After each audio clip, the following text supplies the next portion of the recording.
Salam dostum, bu videoda mən sənə Binance-da OKKO order qoymağı göstərəcəm. Halsın ki, mən eləcək ki, sənə daha öncə heç kim göstərməyib. Çünki bu biraz beyin yandıran bir şeydir.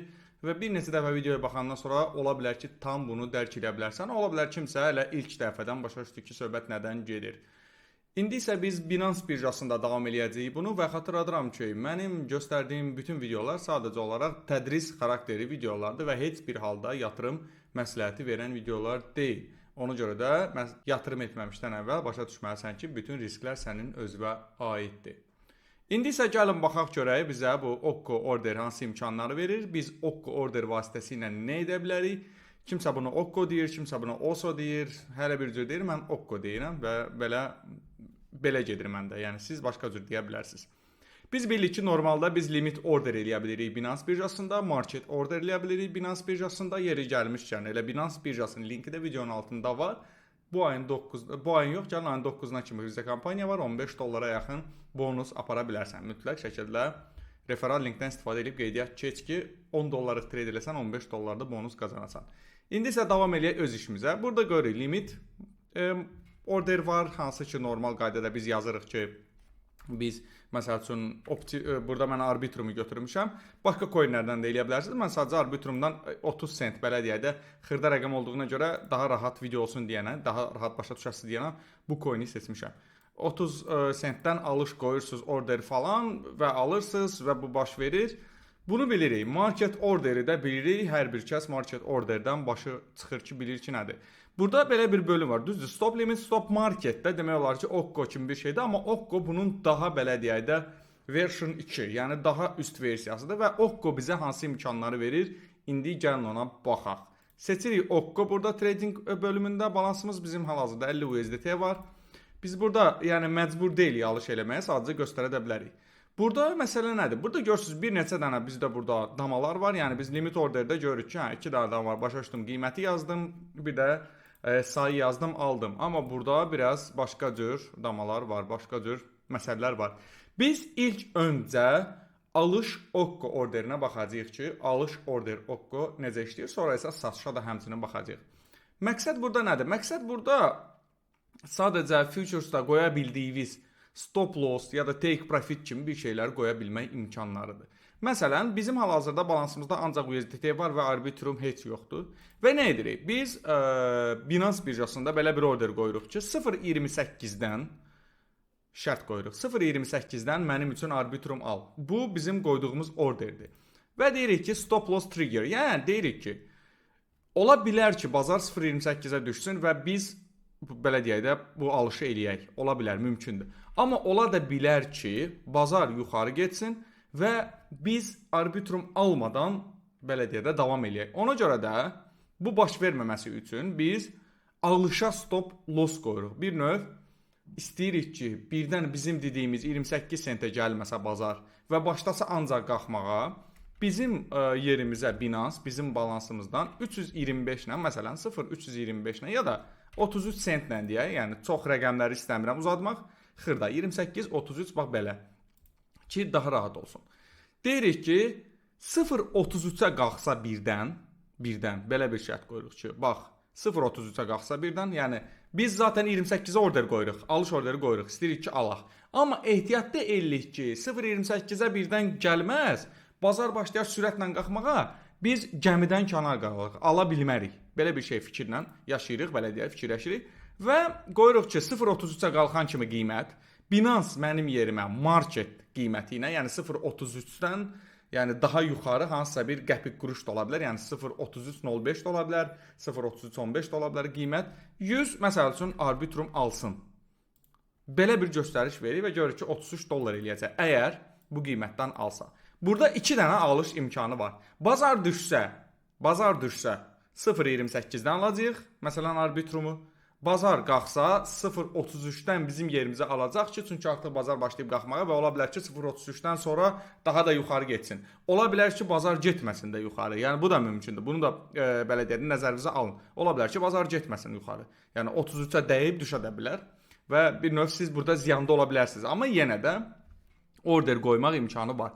Və burada belə də bir imkan var. Bu market ümumiyyətlə təzə yaranıb. Daha öncə burada SL market var idi. Baxın, SL marketin üstünə vuranda görs burada sıfırlandı bizdə. İndi biz deyirik ki, 0.33-ə qalxsa, yəni 33 sentə qalxsa arbitrum 35-ə order qoy. Demirik ya 33-ə qalxsa dərhal al, market demirik. Deyirik ki, 35-ə order qoy. 33-ə qalxdısa, Binance birjası görür ki, arbitrum 33 sentə qalxdı, sənin yerinə 35-ə order qoyur. Bildiyimiz normal limit order qoyur və yazırıq ki, 100 arbitrum. Və məsəl üçün buy ARB qoyuruq. Və gördüyünüz kimi bizim 2 dənə orderimiz var. İkisindən biri tamamlananda order, digər order ləğv olunacaq. Birinci orderimiz nə verir bizə? Limit maker verir. Yəni 28 ilə 100 dənə bizim yerimizə, yəni 28 ilə 100 dənə nə alacaq? Arbitrum alacaq. Tamam. Və yaxud 35 ilə birdən bazar qalxmağa başlasa və biz bazardan kənardan qalmamaq üçün 35 ilə 100 dənə arbitrum alacaq. Bu da eləyəcək 35 dollar. Bax, məntiq budur. Yəni bizim yerimizə onu eləyir. Bu orderlərdən ikisindən biri tamamlansa, yəni əgər birinci bu baş versə, ikinci order artıq ləğv olunur. Və yaxud bu baş versə, artıq digər order belə deyək də ləğv olunur. Yəni əgər bizim bazar qalxsa 35-dən alsaq, 28-dəki order ləğv olunur. Yox, birdən düşsə ki, 28-dən Binance bizim yerimizə alış eləsə, bizim 35 orderimiz artıq ləğv olunur və belə deyək də alış baş verir. Zaten sən burada göstəriş verirsən ki, bütün hallarda, yəni ya yuxarı ya aşağı gedəndə halda 100 dənə arbitrum al. Bunu daha balaca diapazonda qoya bilərik. Məsəl üçün qoya bilərdik belə bir diapazonda, hal-hazırda 31-dir. Qoya bilərdim 30 və 33 diapazonunda eləyə bilərəm. Təbii ki, amma mən sadəcə olaraq video demonstrativ olduğuna görə, yəni mən hal-hazırda trade eləmirəm. Demonstrasiya və sizə göstərmək üçün bu boyda diapazon qoyuram ki, fərq olsun. Baxın, SL triggerlə də SL limit arasında eyni qoymaq məsləhət, belə qoymaq məsləhət görməzdim. Heç olmasa hansısa bir məsafəni qoyun ki, çatdırıb ala bilsin. Ola bilər bazar sürətlə qalxa bilər, çatdırıb almaz. Ona görə də SL triggerdə qoyduğunuz qiymətdən SL limitlə arasında heç olmasa biraz fərq qoyun. 3-5% fərq qoyun. Özünüz əlavə hesablayıb qoya bilərsiniz. Yəni 3-5% fərq qoyanda hardasa 0 məsəl üçün belə bir şey alınır. Bu belə işləyir. Biz indi başa düşdük ki, Okko alış necə işləyir. İndi isə keçirik Okko satışa. Okko satış isə tamamən başqa bir istiqaməti verir bizə və yansı istiqaməti verir. Tutaq ki, artıq bizim arbitrum balansımızda var. UJ var, USDT deyil, arbitrumumuz var. Və biz hansı göstəriş veririk, belə deyək də bazara, hansı göstəriş veririk? Deyirik ki, əgər arbitrum 36-ya çatsa, mənim üçün, bütün məsəl üçün 100 dənə arbitrumum var. Mənim üçün 100 arbitrumu sat deyirik. Bu zaten məlumdur. Biz 36-ya order qoymuşuq. Deyirik ki, sat.